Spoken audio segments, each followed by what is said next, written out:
Dear friends, we are coming to you after a break. Hope you are all safe and fine and keeping yourself protected. Take care.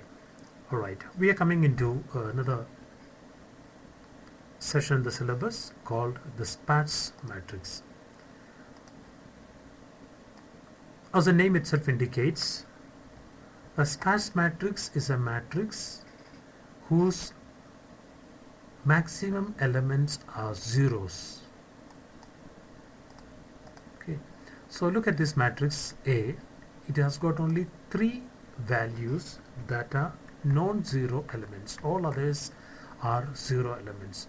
So this is a 3 into 3 matrix, and out of 9 elements, only 3 elements are non-zero elements. All other 6 elements are zero. So in a way, if you represent this using an array of 9 elements, which means integers, 9 into 18 bytes, out of which 6 elements are having no values but unnecessarily occupying positions in the memory. So can we find a representation wherein we can save the memory and represent only non-zero values? So that is, we are looking at a linked list representation where only these non-zero values can be used to represent inside the computer memory. So let us consider we have two matrices, sparse matrices, and we want to find out a sum. That is the next class. So let us see how these can be represented. Now when we look at any element of a matrix, we know any element, look at this element, it is characterized by three qualities. That means it has got a row number, it has a column number and a value. So for example, this is row 0, this is column 0 if you want to use the programming concept, zeros. So 0th row, 0th column, and the value is 2. So look at any element you will find. For example, if I go to this matrix, so this again, this is first row, okay, or 0th row 1, 0th column, and value is 3. So any elements can be qualified by these parameters. So we are going to see, can we use these three parameters to represent an item and pick up only those elements that are non-zero. So let's look here. I'm going to use a structure of this type.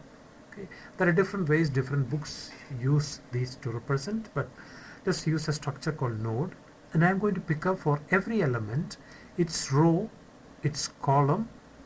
So row, column, and value, three things. So I know which is a row, I know what is a column, what is a value. Okay, so if I take this particular matrix A and take the first value, okay, so its row is 0, its column is 0, value is 2. So by representing these three, I am able to represent that element in the matrix. So I'm going to represent the same using a linked list concept, A and B. Let's look at matrix A, the first matrix. So here there are only three elements that needs to be represented, 3 positive. So I will have a linked list of only 3 nodes. In both the cases it happened to be 3, but you can have different values. Alright, now let's represent 2. So 2 is row 0, column 0, value 2. The next we have 1. This is on the first row number 1, column number 1, and value 1. So 1, 1, 1.